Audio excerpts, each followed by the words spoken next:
Bonjour! I wanted to tell you today about qui and que. So please follow along in your books. It will be much easier if you have your book. Page 37. We will start at page 37. So look in your book at page 37. Ok, les pronoms relatifs qui et que. Relative pronouns. These are used to connect two sentences. In the resulting sentence, the clause containing the relative pronoun is called a subordinate clause. The same idea from English. Let's look at how this works. Look at your first example sentence on the page. C'est Madame Loisel. Elle est pauvre. This is Madame Loisel, and she is poor. It's two sentences. We can combine the sentences. We could combine it with the conjunction and, right? And she is poor. Or we can add who or that. So look at your next sentence. C'est Madame Loisel qui est pauvre. It is Madame Loisel who is poor.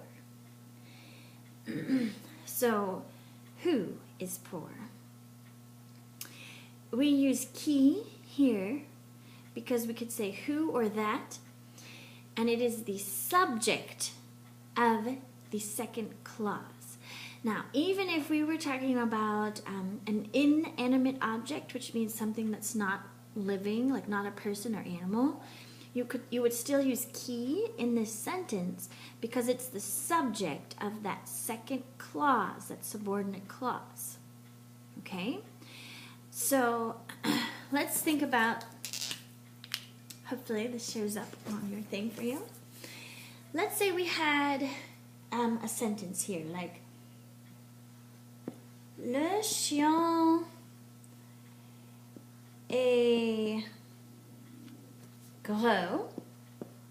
The dog is fat, and we're still talking about the same dog, and we say il est à moi. This is my dog. It belongs to me. Now, we can combine these sentences. We could put and in again, but often we just want to make it shorter, right? That's how we speak a lot of the time, make things shorter. So, two ways we can do whichever clause first. So let's say le chien est gros and il est à moi. So, le chien qui, the dog who is fat, comma, is mine. The dog who's fat is mine. I'm the fat dog. You could do it a few other ways as well. Let's do another one. Well, actually, let's look at the other example sentences here first. Elle admire les colliers. Madame Forestière va lui prêter ses colliers. She admires the necklace, and Madame Forestière is going to lend her this necklace. Well, again, we can combine the sentence. Elle admire les colliers que Madame Forestière va lui prêter. She admires the necklace that, or which, Madame Forestière is going to lend her. In this sentence, we want to use que because it is not the subject of the second clause. The necklace is not doing the lending. Madame Forestière is doing the lending. So que is just from what she is going to lend, right? It's the direct object. So, as you can see, it says here, qui is used to replace the person or thing that serves as the subject of the second sentence. Que replaces the person or thing that is the direct object in the second sentence. So now you're seeing that direct object thing coming back. So hopefully we got it down before. All right, let's do a couple more examples. Let's say we have, let's do something like this. I have some friends, j'ai des amis. There's one sentence. And then, mes amis, same friends that we're talking about, parlent russe. They speak Russian. Okay? So, we can combine the sentence, right? Again, you could just combine it with and. But even in English, that would be weird. I have some friends, and my friends speak Russian. Okay, you can say that. But you can also say it with, I have some friends who speak Russian, or that speak Russian, right? So think about it here. I have some friends that or who speak Russian. Would we need qui or que? Well, j'ai des amis, comma, and then we're going to have qui or que. We can take out the second subject because qui or que is going to replace them. So are mes amis from qui or que here, are they the ones that speak Russian? Are they doing the speaking of the Russian? Are they the subject of this clause? Oui. So we would put here qui. J'ai des amis qui, and then qui is always the il form. So qui parle russe. All right? Let's try another example. Let's say mon père, my father or daddy. So my dad has a house. All right. Mon père a une maison. And then we'll say la maison, or we could say elle. It's shorter. Let's write elle. A orange.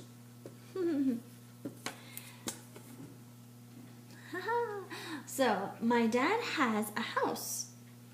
It, right? It's referring back to maison. La maison, or elle est orange. So we can say here now a combination sentence, right? Mon père a une maison, comma. So we're leaving that first one, the first clause the way it is. Mon père a une maison. We're going to take out the subject of the next clause to fit qui or que here. Now, we have to decide which one we need. What is orange? Is the house that qui or que would be replacing here, is it the thing that is orange, or is it something else? It's the house, right? An orange house, yes, of course. So, it's the subject. So we use qui.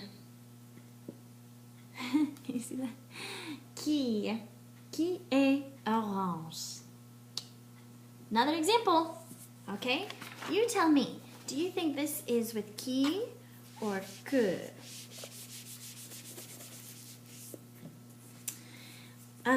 Here's our next sentence.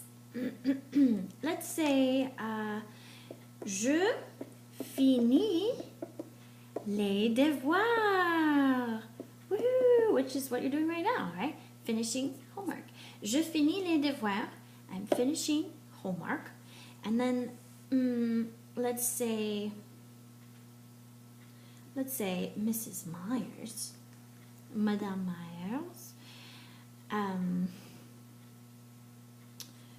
Dawn gives this homework.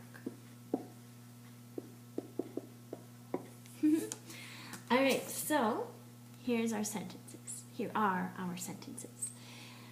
I am finishing the homework. We're going to put a comma so we can combine the sentences.